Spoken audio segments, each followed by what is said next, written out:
नमस्कार दोस्तों, मैं विनोद चपराना आपके अपने YouTube चैनल वर्दी आजकल 24 पर स्वागत करता हूं। दोस्तों, जैसा कि आप सभी को पता है कि 60,244 पदों पर उत्तर प्रदेश पुलिस कांस्टेबल का जो आपका री एग्ज़ाम होना है, हमने आपसे वादा किया था कि हम आपके समक्ष वर्ष 2024 से लेकर और वर्ष 2006 तक अब तक जितने भी उत्तर प्रदेश पुलिस कांस्टेबल में आपके एग्ज़ाम हुए हैं, हम उन सभी प्रश्नों को आपके समक्ष कवर कराएंगे भाई। इससे सबसे पहले मैं आपको जो है जीएस कवर करा रहा हूँ भाई।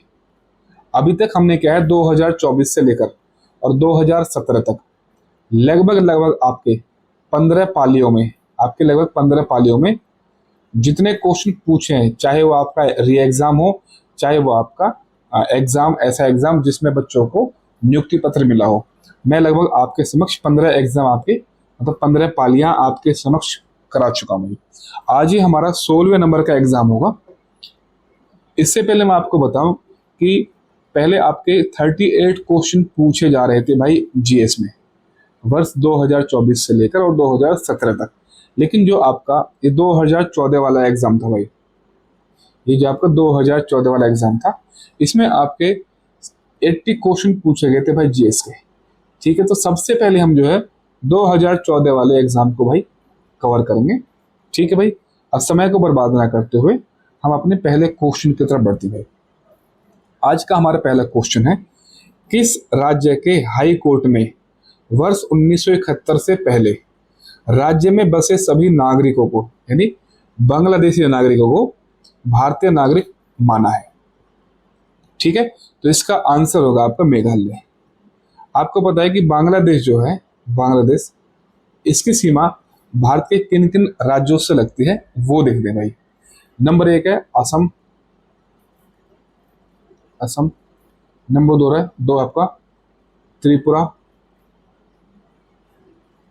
तीसरा आपका मेघालय, चौथा आपका पश्चिम बंगाल और पांचवा आपका मिजोरम। ठीक है, तो आपका इसका राइट आंसर हो जाएगा भाई आपका कहाँ, आपका मेघालय। ठीक है, मेघालय एक ऐसा राज्य है जिसको मेघालय के हाई कोर्ट ने ये वर्डिक्ट दिया था कि 1971 से पहले जो भी लोग बांग्लादेश से आए हैं मेघालय में, अब वो भारत के लोग ही माने जाएंगे भाई। ठीक है, इसकी व्याख्या पढ़ते हैं आपका। 1971 में पूर्वोत्तर क्षेत्रों का राजनीतिक पुनर्गठन किया गया था। कब किया गया था?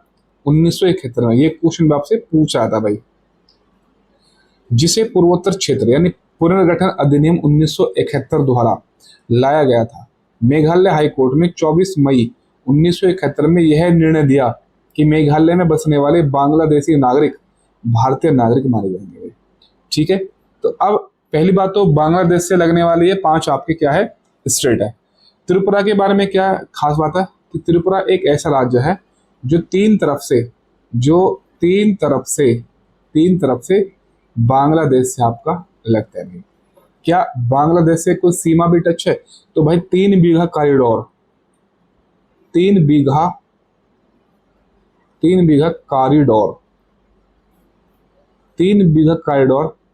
एक ऐसा कॉरिडोर है जो भारत और बांग्लादेश को अलग करता है।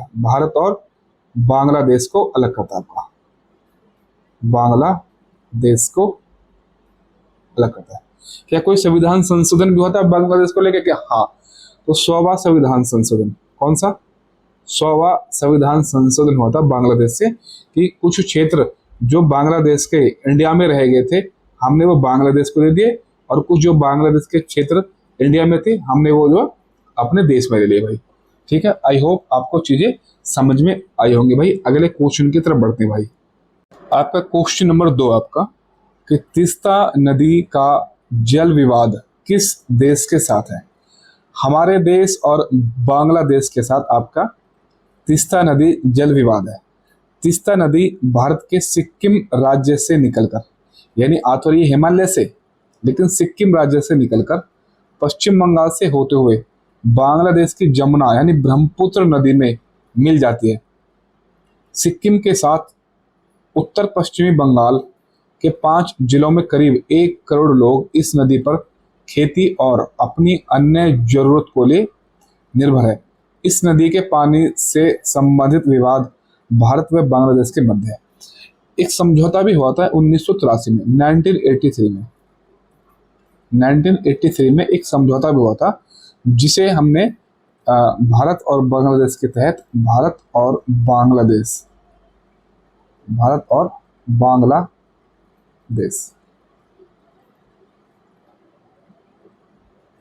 ठीक है, 1983 में समझौता हुआ था तीस्ता नदी को लेकर भाई।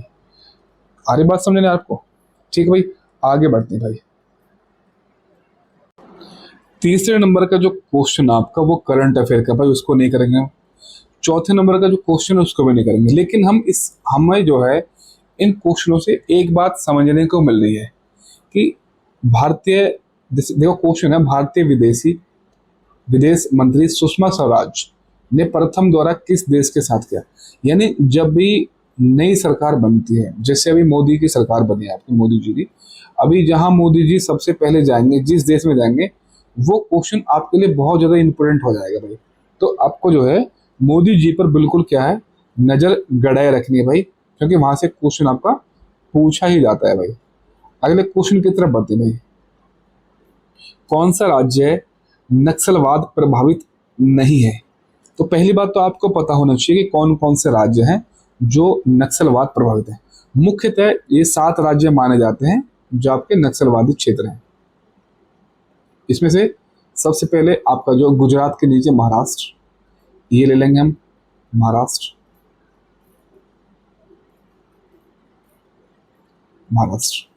ठीक है भाई।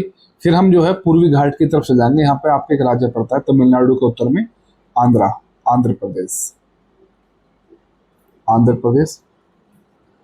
प्रदेश के उत्तर में आपका उड़ीसा के उत्तर में आपका पश्चिम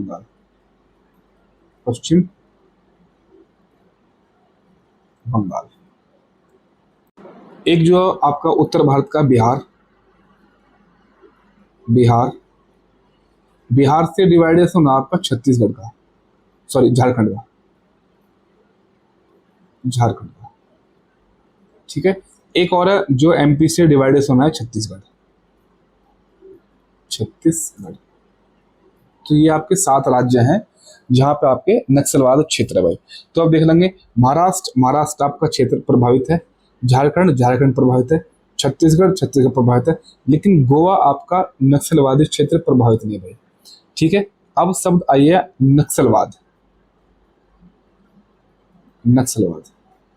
नक्सलवाद की उत्पत्ति जो है कहां से मानी जाती है? तो पश्चिम बंगाल में एक गांव है नक्सलवाड़ी, आपका नक्सलवाड़ी, यहां से क्या है ना, आपकी नक्सलवाद की शुरुआत हुई है। अब किसने शुरुआत की थी भारत में नेता थे कुछ कम्युनिस्ट पार्टी के, जिनका नाम था चारू मजूमदार। देखो मजूमदार का टाइटल आपका क्या है, ये वेस्ट बंगाल को डिनोट करता है। और कानू सान्याल, इन्होंने क्या है ना, नक्सलवाद की शुरुआत की थी इंडिया में। कानू सान्याल इन्होंने कब थी? 1967 में स्टार्ट की था। 1967 में ये आपका आंदोलन स्टार्ट किया था नक्सलवाद क्षेत्र के लिए। ये लोग, मैं आपको बता दूं, जो आपके चाइना के नेता थे माओ त्से से प्रभावित थे लोग, जो ये भी चाहते थे कि चाइना की तरह इंडिया में भी एक रिवॉल्यूशन हो गई। लेकिन ये आगे जाके बड़ा इसको एक तरीके से मैं कह सकता हूँ कि बहुत ज़्यादा इसका प्रसारित हुआ भाई। ठीक, आज भी आप देखते हैं भाई कि नक्सलवादी कुछ आपके अपने जो फोर्स होती है उनको मार देते हैं, पैरामिलिट्री वालों को मार देते हैं भाई, कुछ अपने जो पुलिस के जवान होते हैं भाई उनको मार देते हैं भाई। ठीक है, अगले क्वेश्चन की तरफ बढ़ते हैं भाई। ISIS क्या है? आपको बता दूं, वर्ष 2014 का जब पेपर आया था तो ISIS बहुत ज़्यादा चर्चा में आ गया था, तो उस समय ये फुल फॉर्म पूछ दी। ISIS क्या है? इराक एंड सीरिया में सक्रिय आतंकवादी संगठन। ठीक है, Islamic state Iraq and Syria की फुल फॉर्म भाई। Islamic state Iraq and Syria. क्या इसकी फुल फॉर्म? ISIS का पूर्ण रूप इस्लामिक स्टेट ऑफ इराक है। यह इराक एवं सीरिया में सक्रिय आतंकवादी संगठन है। इसका मुखिया कौन है? अबू बकर अब बगदादी है। ठीक है। एक जिले में सामान्य प्रशासन का मुखिया कौन होता है, प्रमुख कौन होता है? तो वो आपके DM होते हैं, डिस्ट्रिक्ट मजिस्ट्रेट या जिलाधिकारी। अगले क्वेश्चन की तरफ बढ़ते हैं। भूदान आंदोलन किसने प्रारंभ किया था? तो ये आपका क्या था? विनोबा भावे जी ने। स्वतंत्र सेनानी और गांधीवादी आचार्य विनोबा भावे ने वर्ष 1951 से 1957 में भूदान आंदोलन शुरू किया था, जिसका प्रमुख उद्देश्य 52 मिलियन एकड़ भूमिहीनों के लिए प्राप्त करना था। और आपसे एक क्वेश्चन और पूछा जाता है कि विनोबा भावे जी को पहली जो जमीन मिली थी वो कौन से राज्य में मिली थी? तो वो मिली थी आपके तेलंगाना में। तेलंगाना। अब आप देखोगे तेलंगाना तो जो 2 जून 2014 को बना था, लेकिन उस समय जो 1951 में इसकी मांग भी चल रही थी। तेलंगाना में एक क्षेत्र था पोचमपल्ली।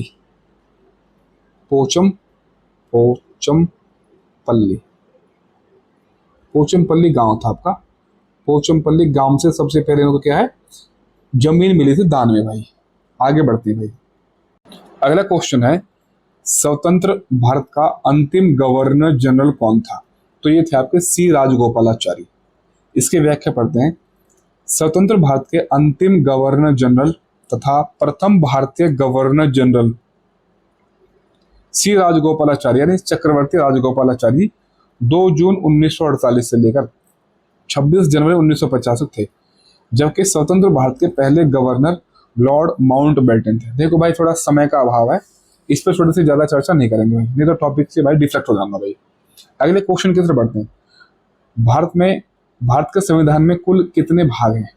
तो भारत के संविधान में उस समय कितने भाग थे आपके? 22। लेकिन वर्तमान में कितने भाग आपके? तो 25। भारत का संविधान 26 नवंबर 1949 को संविधान सभा द्वारा पारित किया गया था। तब इसमें कुल 22 भाग, 395 अनुच्छेद तथा 8 अनुसूचियां थी। वर्तमान में अनुसूचियों की संख्या बढ़कर 12 हो गई है और अनुच्छेदों की संख्या 450 के लगभग है, यानी 470 468 के समथिंग पूछा था भाई। लेकिन अब वर्तमान में कितने भाग है? तो वर्तमान में आपके भाग भाई 25। कितने भाग है? 25। लेकिन आपके मन में एक क्वेश्चन आना चाहिए कि क्या 23 नंबर का कोई भाग है, 24 नंबर का कोई भाग है, 25 नंबर का कोई भाग है? तो भाई नहीं, ये कोई भाग नहीं है। लेकिन क्या है, जो 22 भाग है उन्हीं में ही भाग जोड़ दिए भाई। तो कौन कौन से भाग जोड़े? भाग 4 के, भाग 9 के, भाग 9 के और भाग 14 के। ठीक है, 22 पहले से और 4 ये हो गए, तो कितने होगा आपके? 26। लेकिन आप कहोगे भाई आपने तो 25 बताई, लेकिन जो 7वें नंबर का भाग था, 7वें नंबर का भाग था, उसे क्या है 7वां संविधान संशोधन 1956 के तहत उस भाग को हटा दिया भाई। ठीक है, इस भाग को हटने से एक संख्या कम होगी, तो आपके भागों की संख्या कितनी होगी? तो भाग आपके हो गए 25 भाई। आगे बढ़ते भाई, नेक्स्ट क्वेश्चन की तरफ बढ़ते हैं। सल्फर डाइऑक्साइड SO2 का उत्सर्जन होता है तो कपड़ों मिलों में, जूते की फैक्ट्री में, सब्जी की खेती में, बिजली संयंत्रों में। तो बिजली संयंत्रों से क्या है? सल्फर डाइऑक्साइड का उत्सर्जन होता है। सल्फर डाइऑक्साइड यानी SO2 का उत्सर्जन बिजली संयंत्र से होता है। यह एक रासायनिक यौगिक है जो तीक्ष्ण गंध वाली एक रंगहीन गैस है। यह जल में शीघ्र घुलनशील होती है। यह कई तरह की औद्योगिक प्रक्रियाओं में तथा ज्वालामुखी द्वारा छोड़ी जाती है। SO2 अम्लीय वर्षा के लिए उत्तरदायी प्रदूषक भी है। लेकिन आपको बता दूं, चलो छोड़ो आगे बढ़ते हैं, क्योंकि थोड़ा सा टॉपिक से भटक जाऊंगा भाई। पाकिस्तान है, पाकिस्तान क्या है? एक इस्लामिक राज्य है। ठीक है, इसमें कोई बताने वाली बात नहीं भाई। आगे बढ़ते हैं भाई। भारत में सबसे अधिक उपज देने वाली खाद्य फसल है। तो चावल जो है, चावल वो सबसे अधिक उपज देने वाली खाद्य फसल है। चावल मुख्यतः खरीफ की फसल है। यह भारत के कुल खेती योग्य क्षेत्र के 1/3 क्षेत्र में उगाई जाती है तथा भारत में यह सर्वाधिक उपज देने वाली खाद्य फसल है। यह भारत की आधी से अधिक आबादी को भोजन प्रदान करती है भाई। आगे बढ़ते हैं भाई। अगला क्वेश्चन है, निम्नलिखित में से कौन सा छोटा सिंगल नेटवर्क है? देखो ऊपर के जितने क्वेश्चन थे वो आपके करंट अफेयर के थे, वो हमारे लिए कुछ भी इंपॉर्टेंट नहीं भाई। तो सबसे कौन सा छोटा सिंगल नेटवर्क है? तो आपका LAN लैन, लोकल एरिया नेटवर्क। एक निश्चित और छोटे भौगोलिक क्षेत्र में जुड़े कंप्यूटर का जाल लोकल एरिया नेटवर्क यानी LAN कहलाता है। इसमें डाटा स्थानांतरण की गति तेज तथा त्रुटियां कम होती है। इंटरनेट शब्द है ये इंटरनेट है। इंटरनेट एक लोकप्रिय लैन है। लैन में कंप्यूटर को जोड़ने के लिए बस टोपोलॉजी तथा कोएक्सियल केबल का प्रयोग किया जाता है। देखो ये क्वेश्चन पूछा जाता है कि लैन में कंप्यूटर को जोड़ने के लिए किसका प्रयोग किया जाता है? तो टोपोलॉजी के साथ किसका किया जाता है? कोएक्सियल। क्या ये केबल है भाई? अगले क्वेश्चन की तरफ बढ़ते हैं। एक मेगाबाइट लगभग किसके समान है? यानी एक जो MB है ना, एक MB किसके समान है? अगर KB होता तो KB 1024 KB आपका, ठीक है। लेकिन आप इसको रट लो ऑप्शन के हिसाब से, 1 मिलियन बाइट्स। 1 मेगाबाइट लगभग 1 मिलियन बाइट्स के बराबर होता है भाई। आगे बढ़ते हैं। अगला क्वेश्चन है, अनसॉलिसिटेड ईमेल को क्या कहते हैं? तो इसको कहते हैं आपका स्पैम। आपको पता है आज भी आपको रेड कलर में एक कॉल आता है, आपको कॉल आता है और उस पर लिखा होता है स्पैम, SPAM। अभी सरकार की तरफ से ये भी टैगलाइन जारी की गई है, तो इन कॉलों को आप रिसीव ना करें भाई, ठीक है। तो ये क्या आपका स्पैम है। कंप्यूटर तथा इंटरनेट का प्रयोग कर अनेक व्यक्तियों को अवांछित तथा अवैध रूप से भेजा गया मेल स्पैम कहलाता है। यह एक नकली मेल साइट होती है जो मालवेयर भी हो सकती है। नेक्स्ट क्वेश्चन की तरफ बढ़ते हैं। सूचना का अधिकार अधिनियम के उपबंधों के अधीन रहते हुए इनमें से किसे सूचना का अधिकार होगा? पीड़ित व्यक्ति को, सरकारी कर्मचारी को, नहीं सभी नागरिकों को सूचना का अधिकार प्राप्त है। सूचना का अधिकार अधिनियम 2005 ईस्वी में पूरे देश में लागू हुआ। देखो ये आप इंपॉर्टेंट लिख लो भाई, ये हर दूसरे पेपर में पूछा जाता है कि राइट टू इन्फॉर्मेशन कब आया? तो आपका 2005 में। सूचना का अधिकार नियम के अधीन सूचना प्राप्त करना सभी नागरिकों का अधिकार है। भारत में सर्वप्रथम चेन्नई में 17 अप्रैल 1996 में राज्य स्तर पर सूचना का अधिकार कानून बनाया गया था। यानी राइट टू इन्फॉर्मेशन राज्य लागू करने वाला कौन सा राज्य था आपका? तो वो था आपका तमिलनाडु में आपका चेन्नई, ठीक है। आगे बढ़ते हैं दादा साहब फाल्के पुरस्कार से। देखो हमें करंट नहीं जानना है इसका, हमें इसका स्टडी देखना है भाई। जो आपका ये पुरस्कार है कब स्टार्ट हुई थी? इस पुरस्कार की शुरुआत वर्ष 1969 में हुई थी। पहला दादा साहब फाल्के पुरस्कार किसे मिला था? देविका रानी रोरिक को इसको दिया गया था भाई। आगे बढ़ते हैं भाई। अंतर्राष्ट्रीय महिला हिंसा उन्मूलन दिवस कब मनाया जाता है? तो आपका 25 नवंबर भाई, 25 नवंबर को मनाया था अंतर्राष्ट्रीय महिला हिंसा उन्मूलन। प्रतिवर्ष 25 नवंबर को अंतर्राष्ट्रीय महिला हिंसा उन्मूलन दिवस के रूप में मनाया जाता है तथा संयुक्त राष्ट्र संघ की महासभा ने 1991 में इसे अंतर्राष्ट्रीय दिवस घोषित किया था भाई। अगला क्वेश्चन है, निम्नलिखित में से किस समुदाय को अल्पसंख्यक का दर्जा प्राप्त है? तो जैन को भी है आपका, मुस्लिम को भी है, पारसी को भी है, तो ये सभी है भाई। राष्ट्रीय अल्पसंख्यक आयोग 1992 की धारा 2C के अनुसार 5 धार्मिक समुदाय कौन कौन से? मुस्लिम, ईसाई, सिख, बौद्ध और पारसी को एक अध्यादेश द्वारा अल्पसंख्यक यानी माइनॉरिटी का दर्जा दिया गया था। बाद में जैन समुदाय को 2014 में अल्पसंख्यकों का दर्जा प्राप्त किया गया। अभी मैं आपको बता दूं कि SC और ST के लिए सुप्रीम कोर्ट ने एक गाइडलाइन चालू की है कि राज्य सरकार अभी ऐसी जाति और उपजाति देखें जहाँ पे क्रीमी लेयर और नॉन क्रीम लेयर का कंसेप्ट स्टार्ट किया है, जिसको 2004 में निर्णय दिया था सुप्रीम कोर्ट का ही। उस निर्णय को पलट के दोबारा से SC और ST में आपका जो है क्रीमी लेयर और नॉन क्रीमी लेयर का कंसेप्ट आ गया आपका भाई, ठीक है। ये आपका जो है करंट अफेयर का टॉपिक है भाई। अगला क्वेश्चन आपका, भारत में महिलाओं की खराब दशा के लिए कौन जिम्मेदार नहीं है, यानी कौन जिम्मेदार नहीं है महिलाओं की खराब दशा के लिए? पुरुष प्रधान समाज। देखो, पुरुष प्रधान समाज जिम्मेदार है। दहेज प्रथा तो बहुत ज्यादा जिम्मेदार है भाई। बाल विवाह भी बहुत ज्यादा जिम्मेदार है। विधवा पुनर्विवाह, आज यदि आप विधवाओं का दोबारा से विवाह करोगे तो वो भी हो सकता है कि एक समाज की मुख्य धारा में आ जाए। तो आपका इसमें क्या है? आपका इसमें यही राइट आंसर होगा भाई, ऑप्शन नंबर डी। अगले क्वेश्चन की तरफ बढ़ते, इसकी व्याख्या देखते हैं भाई।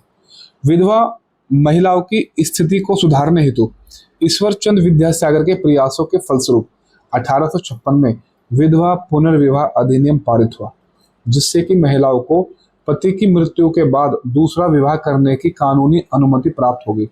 परंतु इसके विपरीत दहेज प्रथा, बाल विवाह एवं पुरुष प्रधान समाज अभी भी भारत में महिलाओं की खराब दशा के लिए जिम्मेदार है।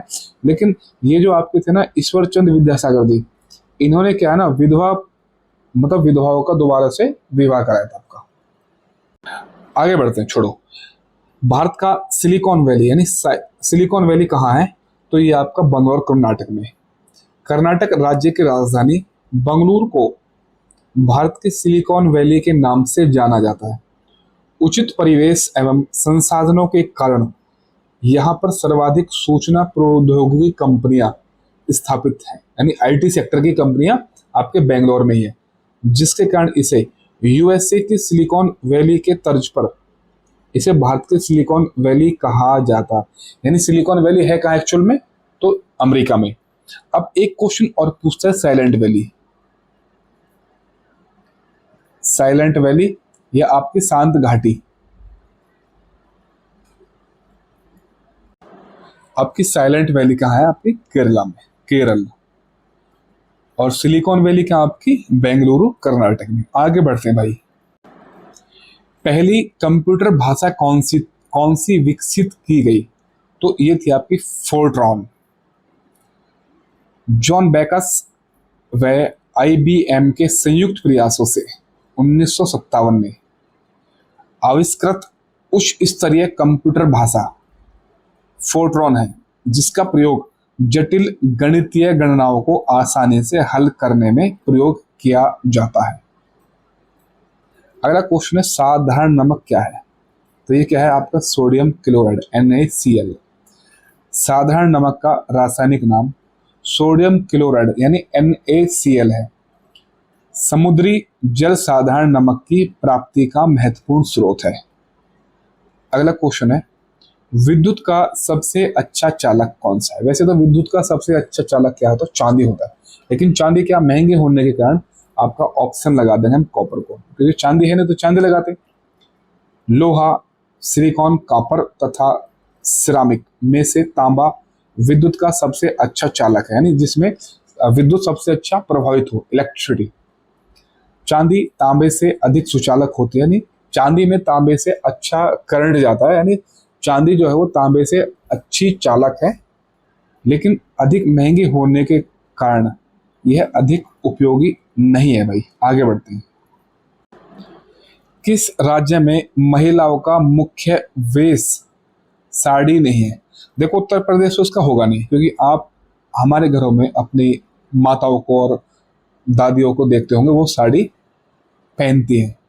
लेकिन आपका जो अरुणाचल प्रदेश है, इसका मुख्य वेश क्या है? साड़ी नहीं है, जो वेशभूषा है। अरुणाचल प्रदेश की महिलाओं की मुख्य वेशभूषा साल, स्कर्ट यानी कमीज बिना कॉलर वाली तथा ऊपर से आस्तीन धारण करती है, कमर पर एक कपड़ा बांधती है जिसे मुसेइक कहा जाता है। इसके विपरीत अन्य राज्य जैसे कि उत्तर प्रदेश, पश्चिम बंगाल व आंध्र प्रदेश की महिलाओं का मुख्य परिधान साड़ी होती है। अगला क्वेश्चन है, जातक। जातक कथा संबंधित है, तो जातक गौतम बुद्ध से संबंधित है। जातक कथाएं महात्मा बुद्ध के पूर्व जन्मों की लोकप्रिय कहानियां हैं, जिसे बौद्ध धर्म के सभी मतों में संरक्षित किया गया है। इनमें 35 कहानियां हैं जिनका संकलन उपदेश देने के लिए किया गया था। इनकी रचना का समय 3री शताब्दी ईसा से पूर्व माना जाता है। लेकिन अगर मैं आपको बताऊं कि जैन साहित्य भी लिखे गए हैं, जो आपके जैन साहित्य हैं उनको जानने के लिए जैन साहित्य को क्या कहा जाता है, तो जैन साहित्य है जो हमारे जो जैन लिटरेचर है उन्हें हम आगम कहते हैं, आगम। इसमें हम जान सकते हैं कि जैन की लिटरेचर कैसे, जैन का वेशभूषा कैसा रहा है, जैन की संस्कृति कैसी थी भाई। ठीक है, आगे बढ़ते हैं भाई। नेक्स्ट क्वेश्चन है, लैंगिक समानता हेतु कौन सा उपाय अनुचित है? अनुचित का मतलब क्या है, यानी उचित नहीं है, उचित उचित नहीं है।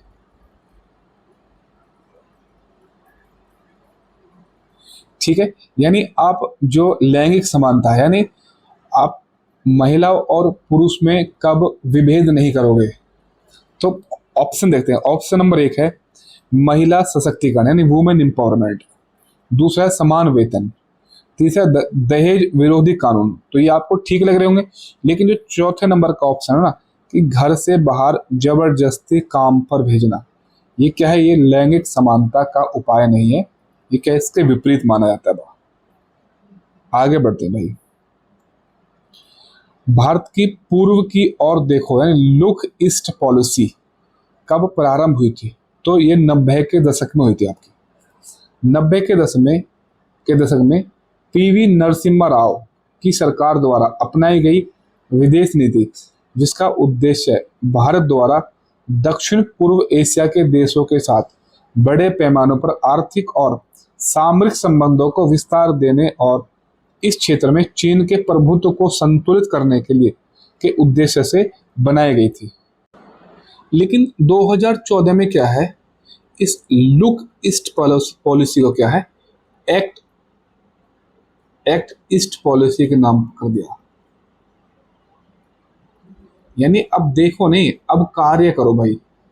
जो आपके दक्षिण पूर्वी एशिया के देश हैं उनकी तरफ देखो ही नहीं, बल्कि कार्य भी करो भाई, क्योंकि हमें क्या ना, हमें चाइना को काउंटर करना था भाई। अगले क्वेश्चन की तरफ बढ़ते हैं भाई। राष्ट्रीय सुरक्षा परिषद का अध्यक्ष कौन होता है?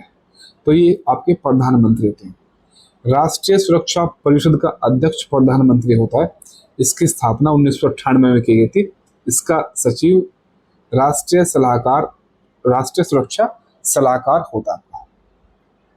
भारत में सशस्त्र बलों का सुप्रीम कमांडर कौन होता है? तो आपके राष्ट्रपति। पहली क्लास से पढ़ाया जाता है हमें कि तीनों सेनाओं का अध्यक्ष हमारे भारत के राष्ट्रपति होते हैं। भारत के अनुच्छेद 53 के क्लॉज 2 में उल्लिखित है कि भारत में सशस्त्र बलों का सुप्रीम कमांडर यानी सर्वोच्च अधिकारी राष्ट्रपति होगा। वह रक्षा बलों के प्रमुखों की नियुक्ति करता है। उसे युद्ध एवं शांति घोषित करने का अधिकार है।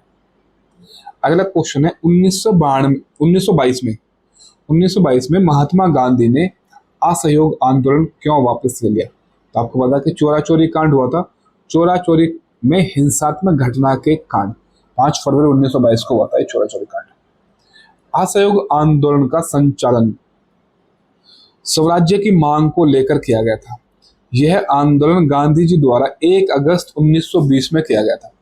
इसका उद्देश्य अंग्रेजी सरकार के साथ सहयोग न करके कार्रवाई में बाधा उत्पन्न करा था। 5 फरवरी 1922 में उत्तर प्रदेश के गोरखपुर जिले में स्थित चोरा चोरी नामक स्थान पर पुलिस के 22 जवानों को जिंदा जला देने की घटना से आहत गांधी जी के द्वारा असहयोग आंदोलन को वापस लेने का निर्णय लिया गया। आप मुझे बताओ कि 1 अगस्त 1920 को किस क्रांतिकारी की मृत्यु हो गई थी भाई? आगे बढ़ते हैं भाई। घरेलू हिंसा महिला सुरक्षा कानून कब लागू हुआ? तो ये हुआ था आपका 2006 में। घरेलू हिंसा अधिनियम वर्ष 2005 में पारित हुआ। देखो पारित हो गया था आपका 2005 में भाई। देखो आपको ये शब्द भी देखना है कि आप पूछ कर लागू पूछ रहे हैं या आपका पारित पूछ रहा है भाई। तथा 26 अक्टूबर 2006 को इसे जम्मू कश्मीर के अतिरिक्त संपूर्ण भारत में लागू किया गया था। इस अधिनियम में 5 अध्याय एवं 37 धाराएं हैं। आगे बढ़ते हैं भाई। डिस्कवरी ऑफ इंडिया पुस्तक के लेखक कौन है? तो इसके लेखक है Jawaharlal Nehru. Discovery of India पुस्तक पंडित जवाहरलाल नेहरू ने वर्ष 1942 से 1946 के दौरान अहमदनगर जेल में लिखी थी। नेक्स्ट क्वेश्चन है, किस मौलिक अधिकार का उल्लंघन होने पर कोई भी नागरिक किस अधिकार का सहारा लेकर अदालत में जा सकता है? तो ये है आपका संवैधानिक उपचारों का अधिकार। देखो मैं आपको बता दूं, लेकिन ये आपके जो क्वेश्चन की लैंग्वेज है ना, ये लैंग्वेज भाई गलत है। ये जो सामने क्वेश्चन लिखा है ना, किस मौलिक अधिकार का उल्लंघन होने पर, यानी किस शब्द जो लगा दिया ना, और प्लस ये जो दो ऑप्शन रख दिए भाई, ये भी ऑप्शन गलत रखे भाई, ये ऑप्शन रखने ही नहीं थे भाई आपको। तो यानी अगर मौलिक अधिकारों का उल्लंघन होता है तो व्यक्ति क्या काम करता है? व्यक्ति सुप्रीम कोर्ट में जाएगा या आपका हाई कोर्ट में जाएगा। सुप्रीम कोर्ट में आर्टिकल 32 के तहत जाएगा और हाई कोर्ट में 226 के तहत जाएगा। ठीक है। दूसरे क्या है, इनको रिट जारी करने का अधिकार भी होता है आपको। रिट 5 प्रकार की रिट होती है, लेकिन रिट मामलों में आपका हाई कोर्ट बहुत ही ज्यादा व्यापक है आपके सुप्रीम कोर्ट की बजाय। यानी सुप्रीम कोर्ट में रिट क्षेत्र थोड़ा सा उसका एरिया कम है, लेकिन हाई कोर्ट का एरिया उसका बहुत ज्यादा है। इसकी व्याख्या पढ़ते हैं भाई। मौलिक अधिकारों को परिवर्तित करने का अधिकार स्वयं मौलिक अधिकार है। मौलिक अधिकारों का उल्लंघन होने पर अनुच्छेद 32 के अंतर्गत उच्चतम न्यायालय द्वारा पांच रिटें बंदी, प्रत्यक्षीकरण, परमादेश, अधिकार परीक्षा, प्रतिषेध और आपका उत्प्रेषण प्रकार की रिट जारी कर सकता है। देखो मैंने आपको बताया कि आपका सुप्रीम कोर्ट ही नहीं बल्कि हाई कोर्ट भी कर सकता है भाई। ठीक है। इस आर्टिकल 32 को अंबेडकर जी ने संवैधानिक उपचारों का अधिकार, जिसे हम संवैधानिक उपचारों का अधिकार कहते हैं, क्या कहा इसको संविधान की आत्मा कहा था। संविधान की आत्मा यानी अंबेडकर जी ने संविधान की आत्मा किसे कहा? तो संवैधानिक उपचारों का अधिकार। लेकिन खाली अगर बोले कि संविधान की आत्मा क्या है, तो संविधान की आत्मा हमारी प्रस्तावना भाई, सिर्फ और सिर्फ हमारी प्रस्तावना। आगे बढ़ते भाई। नेक्स्ट क्वेश्चन है, भारत एक है तो भारत क्या है? एक धर्मनिरपेक्ष राष्ट्र है या पंथ निरपेक्ष राष्ट्र है। धर्मनिरपेक्ष या पंथ निरपेक्ष राष्ट्र का अर्थ क्या होता है? कि जो राज्य है ना, राज्य बोले तो भारत राज्य किसी भी धर्म का ना तो संरक्षण करेगा भाई, ठीक है, ना ही किसी धर्म को पालेगा, ठीक, बल्कि क्या है, ये धर्म से क्या है, तटस्थ रहेगा, तटस्थ बिल्कुल न्यूट्रल रहेगा। पर लेकिन धर्मनिरपेक्ष की परिभाषा क्या है इंडिया में? इंडिया में परिभाषा यह है कि धर्म जो होगा ना, धर्म राज्य का नहीं होगा, नहीं, धर्म जो है वो इंडिया का नहीं है, स्टेट का नहीं है, धर्म सिर्फ लोगों का है, लोग। लेकिन इस धर्म में अगर किसी भी प्रकार की कोई त्रुटि पाई जाती है, कोई रूढ़ियां पाई जाती हैं, तो राज्य इसमें आपका इंटरफेयर कर सकता है। आई बात समझे? तो अब इसको जो हम पढ़ते हैं भाई, इसके व्याख्या देखते हैं क्या लिखा हुआ है। धर्म क्या है? भारत क्या है? भारत एक धर्मनिरपेक्ष राष्ट्र है। भारत एक धर्मनिरपेक्ष या पंथ निरपेक्ष राष्ट्र है। पंथ निरपेक्ष का अर्थ है कि सरकार किसी भी धर्म को राजधर्म की मान्यता या संरक्षण प्रदान नहीं करेगी, वह सभी धर्मों के साथ समान व्यवहार करेगी।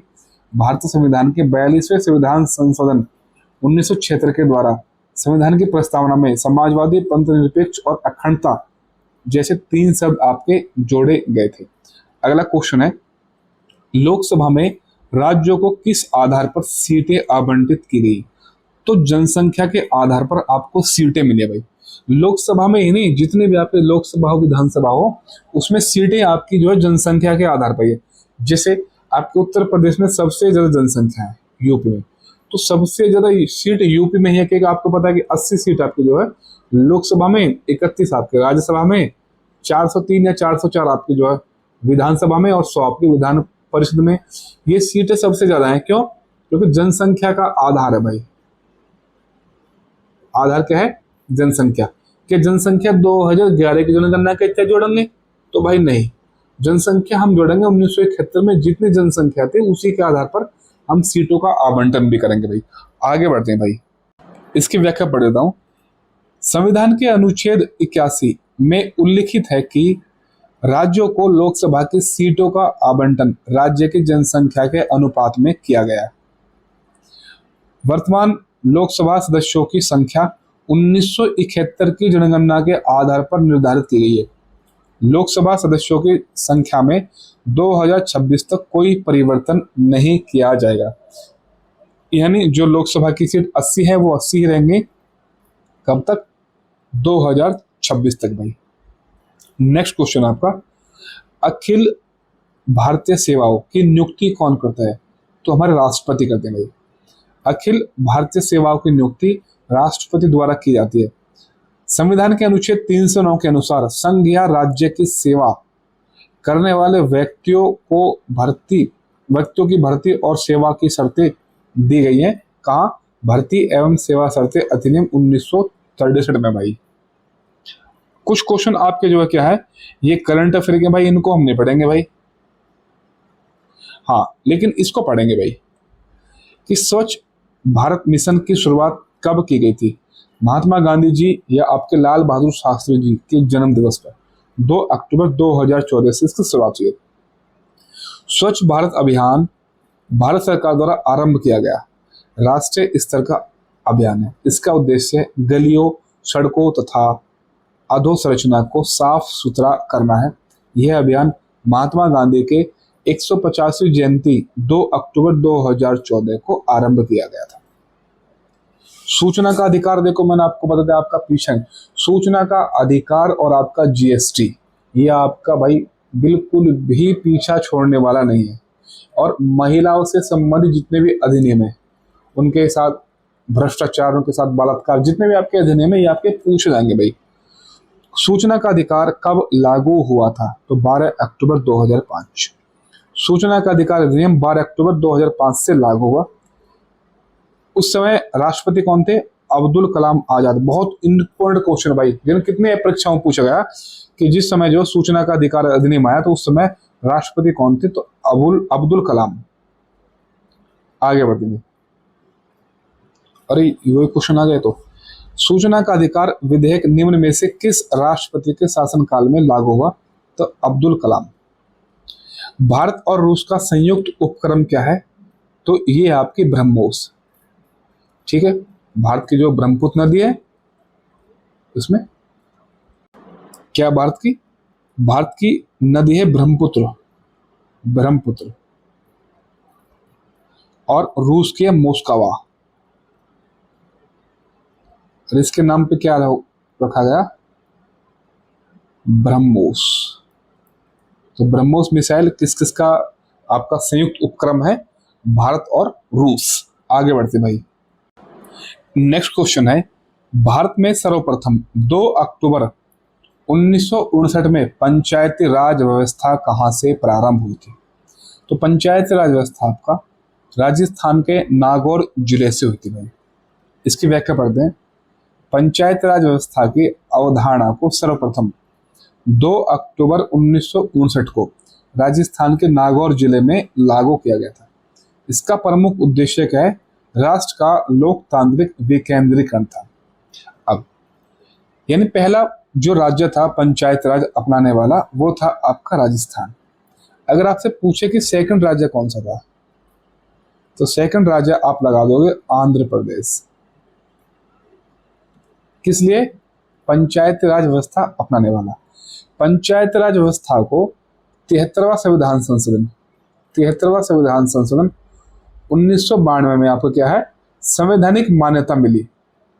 ठीक है, अब यहां से एक क्वेश्चन पूछा जाता है कि वह पहला राज्य कौन सा है जो आपका 73वां संविधान संशोधन 1992 को अपनाने वाला पहला भारत का राज्य कौन सा था? तो वो था आपका मध्य प्रदेश। ये जब क्वेश्चन आता है ना कि भाई 73वां संविधान संशोधन अर्थात पंचायत राज को अपनाने वाला पहला राज्य कौन सा था, तो आप लगाना मध्य प्रदेश।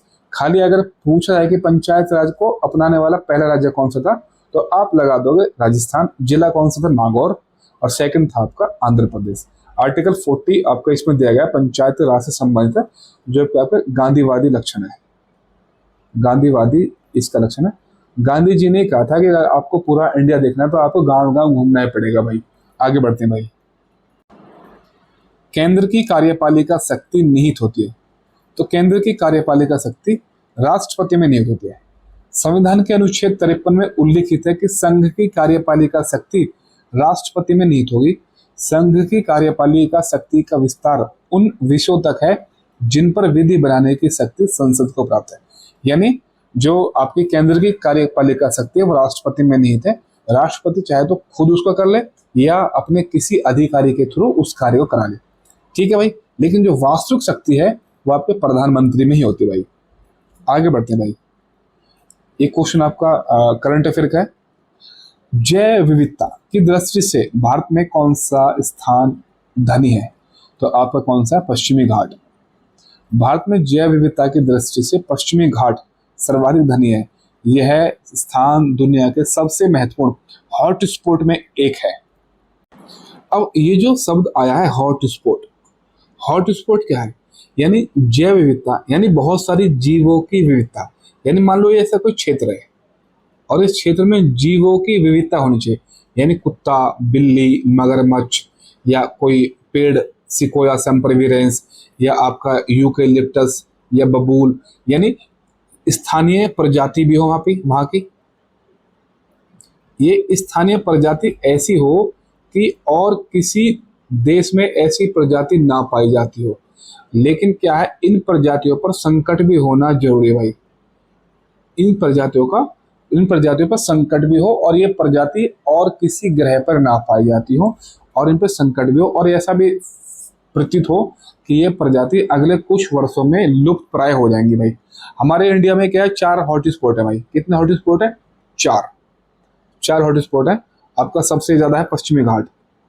पश्चिमी घाट में आपके सबसे ज्यादा जैव विविधता पाई जाती है। पश्चिमी घाट आपका पूर्वी हिमालय है। पूर्वी हिमालय आपका अंडमान निकोबार का क्षेत्र है। अंडमान निकोबार का सूडालैंड का क्षेत्र आपका सूडालैंड। तो आपके 4 हॉटस्पॉट क्षेत्र है इंडिया में भाई। आगे बढ़ते हैं भाई। मानव शरीर में क्रोमोसोम यानी गुणसूत्र की संख्या कितनी है? तो कितने? 46 यानी 23 जोड़े हैं। मानव शरीर में 23 जोड़े अर्थात 46 क्रोमोसोम होते हैं। इसमें 22 जोड़ी सभी में समान होते हैं जिन्हें ऑटोसोम्स कहते हैं, जबकि 23वीं जोड़ी गुणसूत्र समान नहीं होती जिन्हें हेट्रोसोम्स कहते हैं।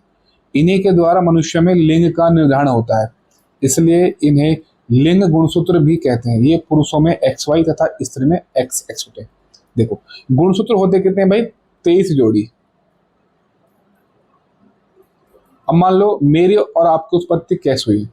मान लो ये हमारे फादर हैं और मान लो ये हमारी मदर है। 23 जोड़ी मतलब 46 गुणसूत्र। तो जो हमारे फादर हैं, 23 गुणसूत्र हमारे फादर के हैं हमें और 23 हमारे क्या है? हमारी मदर के। कितने? 23। तब जाके हमें 46 गुणसूत्र होंगे। अब इसमें से जो 22 गुणसूत्र हैं, इसमें से खाली जो 22 गुणसूत्र हैं और इसमें से जो 22 गुणसूत्र हैं, ये 22 क्या है? 22 और 22 हो गए 44। ये पिताजी के आगे और ये माता जी के आगे। तो 44 गुणसूत्र क्या है हमारे? ये हमारा चेहरा बनाएंगे, ये हमारे उंगली बनाएंगे, हाथ बनाएंगे, हमारी बॉडी का स्ट्रक्चर ये तैयार कर देंगे। लेकिन जब भी हमारे लिंग का निर्धारण होगा तो इसमें से एक गुणसूत्र जो बचा हुआ है वो हमारे पिताजी के अंदर से आएगा और एक जो हमारी माता जी के अंदर से आएगा। माता जी के अंदर क्या है? माता जी के अंदर दोनों XX ही हैं। यानी माता जी हमेशा क्या है? माता जी गुणसूत्रों में 100 के 100% क्या है? इसमें अगर महिलाओं का गुणसूत्र होगा, क्योंकि X और X महिलाओं में ही होता है भाई। पुरुषों में क्या होता है? X और Y होता है। तो महिलाओं में तो मैं कह रहा हूं कि कौन सा गुणसूत्र आएगा? महिलाओं की तरफ से तो X ही आएगा भाई, X। अब मान लो पिताजी की तरफ, पिताजी में कौन से हैं? X और Y है, दोनों हैं। अगर पिताजी की तरफ से भी इसमें यहाँ पे X आया तो हो जाएगी बच्ची पैदा भाई, लड़की। अगर माँ के उससे आया X, अगर पिताजी के यहाँ से चला गया Y तो क्या आ गया? XY हो गया। तो ये क्या हो जाएंगे? इसमें लड़का पैदा होगा, यानी 44 थे और 25 एक माँ का एक्स हो गया और 46 जो पिताजी के यहाँ से है, तो आपके 46 गुणसूत्र हो गए। इसमें से 44 जो है, 44 के आपके ऑटोसोम होते हैं जो हमारी बॉडी बनाते हैं, और जो आपके दो हैं, एक पिता में से आएगा एक माता में से आएगा, उसके क्या कहते हैं हम, उसको कहते हैं हेटेरोसोम। ठीक है भाई, आगे चलते हैं भाई। इनमें अधिकतम ऊर्जा किसमें होती है? प्रोटीन, वसा, कार्बोहाइड्रेट या विटामिन? तो कार्बोहाइड्रेट में क्या है, वो सबसे ज्यादा, नहीं, देखो क्वेश्चन का फॉर्मेशन क्या है, क्वेश्चन का फॉर्मेशन आपका है कि इनमें अधिकतम ऊर्जा किसमें होती है। ये नहीं पूछता कि कहाँ से प्राप्त होती है, होती किस में है। तो सबसे ज्यादा आपकी होती है फैट में, वसा में, क्योंकि वसा में ही सबसे ज्यादा फैट स्टोर होता है भाई। लेकिन अगर बोले कि एथलीट को ऊर्जा कहाँ से मिलता है, तो एथलीट को ऊर्जा मिलता है आपके कार्बोहाइड्रेट से नहीं, कार्बोहाइड्रेट से। अगला इसकी व्याख्या पढ़ते हैं आप। वसा में सर्वाधिक ऊर्जा होती है, वसा में 9 कैलोरी प्रति ग्राम ऊर्जा होती है, जबकि प्रोटीन में 4 कैलोरी प्रति ग्राम तथा कार्बोहाइड्रेट में 4 कैलोरी प्रति ग्राम ऊर्जा होती है। वसा दो प्रकार की होती है, संतृप्त और असंतृप्त है। आगे बढ़ते हैं भाई। वैश्विक स्तर पर मानव अधिकारों की घोषणा यानी universal declaration of human rights UDHR का वैधानिक स्वरूप क्या है? तो संयुक्त राष्ट्र सभा का यह सामान्य प्रस्ताव था आपका। विश्व मानवाधिकार दिवस प्रत्येक वर्ष 10 दिसंबर को मनाया जाता है, ये बहुत इंपॉर्टेंट है भाई। ठीक है, इस महत्वपूर्ण दिवस की नींव विश्व युद्ध की विभीषिका से झुलस रहे लोगों में के दर्द को समझकर संयुक्त राष्ट्र की महासभा ने 10 दिसंबर 1948 को सार्वभौमिक मानवाधिकार घोषणा पत्र को आधिकारिक मान्यता प्रदान की गई। अगला क्वेश्चन है, विटामिन सी से होने वाली बीमारी कौन सी है? तो स्कर्वी। विटामिन सी को एस्कॉर्बिक अम्ल भी कहते हैं। इसकी कमी से स्कर्वी रोग होता है। यह मुख्यतः सिट्रस फलों में पाया जाता है। स्कर्वी क्या आपका जो है, जो आपके दांतों और मसोड़े में रोग हो जाता है भाई। धर्मनिरपेक्षता का अर्थ क्या है? देखो दो क्वेश्चन पूछा, उधर पूछा है धर्मनिरपेक्षता के बारे में। धर्मनिरपेक्षता का अर्थ क्या है? राज्य सरकार द्वारा किसी धर्म को स्वीकार नहीं करना। ठीक है, धर्मनिरपेक्षता का अर्थ है कि राज्य का अपना कोई धर्म नहीं होता है, बल्कि सभी धर्मों के प्रति राज्य समान भाव रखता है। धर्मनिरपेक्ष यानी पंथ निरपेक्ष शब्द को 42वें संविधान संशोधन द्वारा भारत में की प्रस्तावना में क्या किया था, इसको शामिल किया गया।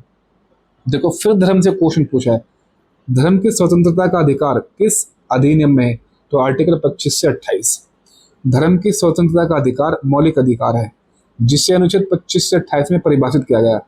अनुच्छेद 25 में क्या है? अंतःकरण की स्वतंत्रता है, यानी किसी भी धर्म को मानने, उसका आचरण करने और उसका प्रचार करने की स्वतंत्रता है आपको। यहाँ तक कि मैं आपको बता दूं, आर्टिकल 25 में ही क्या है ना, आर्टिकल 25 में ही जो सिख धर्म में जो सरदार लोग होते हैं, जो आपका ये कच्छा कृपाण वगैरह धारण करते हैं, वो आपका आर्टिकल 25 है भाई। आर्टिकल 26 के आर्टिकल 26 आपका अनुच्छेद 26 धार्मिक कार्यों के प्रबंधन की व्यवस्था करता है, यानी मैनेजमेंट की। मैनेजमेंट जो धर्म का होगा वो आर्टिकल 26 के तहत होगा। 27 में क्या है? किसी विशेष धर्म की अभिव्यक्ति के लिए करों के समुदाय के बारे में स्वतंत्रता है। क्या है? ये टैक्स के बारे में। टैक्स देखो, कर शब्द के लिए भाई कर शब्द है। अनुच्छेद 28 क्या है? शिक्षण संस्थानों में धार्मिक शिक्षा या धार्मिक उपासना में उपस्थित होने के बारे में ये स्वतंत्रता भाई। तो शिक्षा बोलते हैं एस, तो ये हो गया MTS। लेकिन आर्टिकल 25 क्या? आर्टिकल 25 है धर्म को मानने, उसका आचरण करने और उसका प्रचार करने की स्वतंत्रता आपको। आगे बढ़ते हैं। नेक्स्ट क्वेश्चन है, इनमें से कौन बायोडिग्रेडेबल नहीं है? तो सब्जी भी बायोडिग्रेडेबल है, फल भी है, आपका केचुआ, एल्यूमिनियम नहीं है। ठीक है, जीवाणु यानी डिकम्पोजर तथा फंगस आदि द्वारा जो वस्तुएं अपने संगठनों में टूट जाते हैं उन्हें बायोडिग्रेडेबल कहते हैं, जैसे सब्जी, फल, जीवों के मृत शरीर आदि। किंतु मानव द्वारा रसायनों के प्रयोग से निर्मित पॉलीथीन तथा एल्यूमिनियम आदि जैव अपघटित पदार्थ नहीं है, यानी ये क्या है? ये नॉन बायोडिग्रेडेबल। अगला क्वेश्चन, भारतीय मृदा में कमी होती है, मुख्यतः कमी आपकी नाइट्रोजन की ही होती है भाई, क्योंकि नाइट्रोजन का छिड़काव हम करते हैं अपने खेतों में। सामान्यतः भारतीय मृदा में नाइट्रोजन की कमी होती है। अधिकांश भारतीय मृदा में नाइट्रोजन की मात्रा 0.03 से 0.07% है, जबकि यूरोपीय तथा अमेरिका मृदा में है 0.10 से 0.10 से लेकर 0.17% होती है।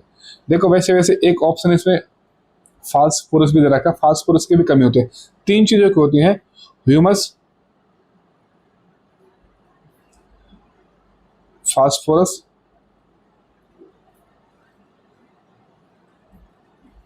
और आपका नाइट्रोजन। लेकिन नाइट्रोजन क्या है ना, नाइट्रोजन आपके इसमें मुख्य है भाई। अगले क्वेश्चन की तरफ बढ़ते हैं भाई। सुरक्षा परिषद में कितने स्थायी सदस्य होते हैं? तो स्थायी की बात कर रहा है। स्थायी 5 होते हैं और अस्थायी आपके 10 होते हैं। संयुक्त राष्ट्र संघ में 6 अंगों में से एक सुरक्षा परिषद है, जिसका मुख्यालय न्यूयॉर्क में है। सुरक्षा परिषद के स्थायी सदस्यों की संख्या कितनी होती है? 5। इसमें से क्या है? चाइना, फ्रांस, रूस, अमेरिका तथा ब्रिटेन है, तथा महासभा द्वारा 10 अस्थायी सदस्य 2 वर्ष के लिए चुने जाते हैं। आपको पता है कि इंडिया को भी यह मौका मिल चुका है। अगला क्वेश्चन है 3 बीघा विवाद। देखो 3 बीघा मैं आपको पहले समझा चुका हूं, ये देखो क्वेश्चन भी पूछ लिया है। 3 बीघा विवाद किससे संबंधित है? ये भारत और बांग्लादेश से संबंधित है। 3 बीघा गलियारा भारत और बांग्लादेश की सीमा पर स्थित एक भारत का भूभाग है, जो सितंबर 2011 में बांग्लादेश को लीज पर दे दिया, ताकि बांग्लादेश के दहग्राम, अंगरपोटा नामक अंतर्वेशों को सीधे भूभाग से बांग्लादेश से जोड़ा जा सके। इसमें एक संविधान संशोधन में आता है, 100वां संविधान संशोधन आपका 2015। हमने कुछ क्षेत्र बांग्लादेश को दे देते और बांग्लादेश से कुछ क्षेत्र अपने यहाँ ले लेते हैं। देखो शब्दावली से क्वेश्चन बहुत पूछा जा रहा है आपको। अगला क्वेश्चन गणतंत्र से पूछा है, पहले धर्मनिरपेक्ष से क्वेश्चन पूछा आपका। तो शब्दावली से क्वेश्चन बहुत आ रहा है, जो पॉलिटी की शब्दावलियां हैं। भारत एक गणतंत्र है, इसका अर्थ है यानी भारत में वंशानुगत शासन नहीं है। यानी ऐसा नहीं है कि राजा के बेटा राजा ही होगा, इस तरीके से जो पहले थी प्रथा। अब जो है ऐसा नहीं है कि प्रधानमंत्री का बेटा प्रधानमंत्री बनेगा, राष्ट्रपति का बेटा राष्ट्रपति ही बनेगा भाई। ठीक है। गणराज्य एक ऐसा देश होता है जहां के शासन तंत्र में सैद्धांतिक रूप से देश के सर्वोच्च पद पर आम जनता से कोई व्यक्ति पदासीन हो सकता है। इस तरह के शासन तंत्र को गणतंत्र यानी जनता द्वारा निर्वाचित प्रणाली कहा जाता है। भारत एक गणतंत्र है, इसका अर्थ है कि भारत में वंशानुगत शासन नहीं है। अगला क्वेश्चन है, बहुत अच्छा क्वेश्चन है। एक व्यवस्थित सामाजिक संरचना का संकेत बिंदु क्या है? यानी अगर आपको समाज में एक व्यवस्थित समाज की स्थापना करनी हो तो उसमें सबसे पहला बिंदु कौन सा होना चाहिए? यह आपके क्वेश्चन की गाइडलाइन है। ऑप्शन नंबर 1 पढ़ते हैं, सामाजिक आर्थिक अंतर की समाप्ति। दूसरा है कठिन समय में एकात्मकता। तीसरा है उद्देश्य एवं विचारों में समानता। चौथा है समूहों के सदस्यों की उत्पादकता। देखो हो सकते हैं चारों ही ऐसे, लेकिन इसमें जो सबसे क्लोज आंसर होगा वो ऑप्शन नंबर सी होगा, क्योंकि आपको पता है कि विचारों का ही संघर्ष होता है भाई। समाज में क्या है? विचारों का ही संघर्ष होता है भाई, विचारों और उद्देश्यों का। समझ, उद्देश्य एवं विचारों में समानता एक व्यवस्थित सामाजिक संरचना का संकेत बिंदु है। प्रीवियस ईयर का क्वेश्चन है जो कई बार आपका पूछा गया। आपका ये क्वेश्चन आपका करंट अफेयर का है, इसको हम निपटेंगे भाई। ये भी करंट अफेयर का, इसको निपटेंगे। हाँ, मेधा पाटकर से संबंधित आंदोलन। मेधा पाटकर किस आंदोलन से जुड़ी हुई है? तो नर्मदा बचाओ आंदोलन। मेधा पाटकर एक सामाजिक कार्यकर्ता तथा समाज सुधारक है। ये नर्मदा बचाओ आंदोलन से जुड़ी हैं। इन्हें प्रभा पुरस्कार, महात्मा फुले अवार्ड, जन सेवा पुरस्कार, दीनानाथ मंगेशकर अवार्ड आदि पुरस्कारों से सम्मानित किया गया है। ये जो आप देख रहे हो चिपको आंदोलन, चिपको आंदोलन की शुरुआत किसने की थी? देखो मैं बोला हूं कि शुरुआत, इसकी शुरुआत में पहले दो नेता थे, चंडी प्रसाद भट्ट। कौन? चंडी प्रसाद भट्ट और गोरा देवी, और गोरा देवी, इन्होंने इस आंदोलन की शुरुआत की थी। लेकिन इस आंदोलन का जो नेतृत्व क्या था, नेतृत्व वो सुंदरलाल बहुगुणा ने, सुंदरलाल बहुगुणा। ठीक है, ये आंदोलन किससे संबंधित? चिपको आंदोलन। आपने देखा होगा बहुत सारे लोग पेड़ों से चिपक गए थे जब आपके उत्तराखंड में जो है चमोली जिले, उत्तराखंड का जिला पड़ता चमोली, चमोली जिले में क्या है, अंधाधुंध कटाई हुई थी पेड़ों की। तो इसमें क्या है ना, लोग बाग जो है वो पेड़ों से चिपक गए थे। ये बात थी 1973 की। ठीक है साहब, आगे बढ़ते हैं भाई। हाँ, और ये जो आप मैत्री आंदोलन देख रहे हो, मैत्री आंदोलन, इसकी शुरुआत जो है वो कल्याण सिंह रावत, कल्याण सिंह रावत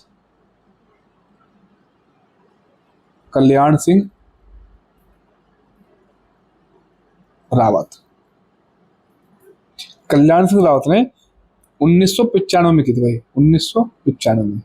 ये भी पर्यावरण से संबंधित ही आंदोलन है आपका। नेक्स्ट क्वेश्चन आपका, HTML का विस्तृत रूप क्या है? HTML तो ये है hyper text markup language, hyper text markup language. देखो TEST टेस्ट नहीं है भाई, टेक्स्ट है। वर्ल्ड वाइड वेब पर वेब पेज को तैयार करने के लिए प्रयुक्त सॉफ्टवेयर यानी लैंग्वेज है। इसे हाइपर टेक्स्ट तथा हाइपर लिंक का प्रयोग किया जाता है। HTML में विभिन्न वेब ब्राउज़र को हाइपरलिंक में प्रयोग कर आपस में जोड़कर रखा जाता है, जिसे उपयोगकर्ता अपनी एक वेब पेज से दूसरे वेब पेज तक जा सकते हैं। अगला क्वेश्चन है, राज्यसभा के सदस्यों का कार्यकाल कितने वर्ष का होता है? तो कितना था आपका? 6 वर्ष। अनुच्छेद 84 के अनुसार राज्यसभा संसद का एक स्थायी सदन है। इसका कभी भी पूर्णतः विघटन नहीं होता है। राज्यसभा के सदस्य 6 वर्ष के लिए निर्वाचित होते हैं तथा प्रत्येक 2 वर्ष के पश्चात उसके 1/3 सदस्य सेवानिवृत्त हो जाते हैं।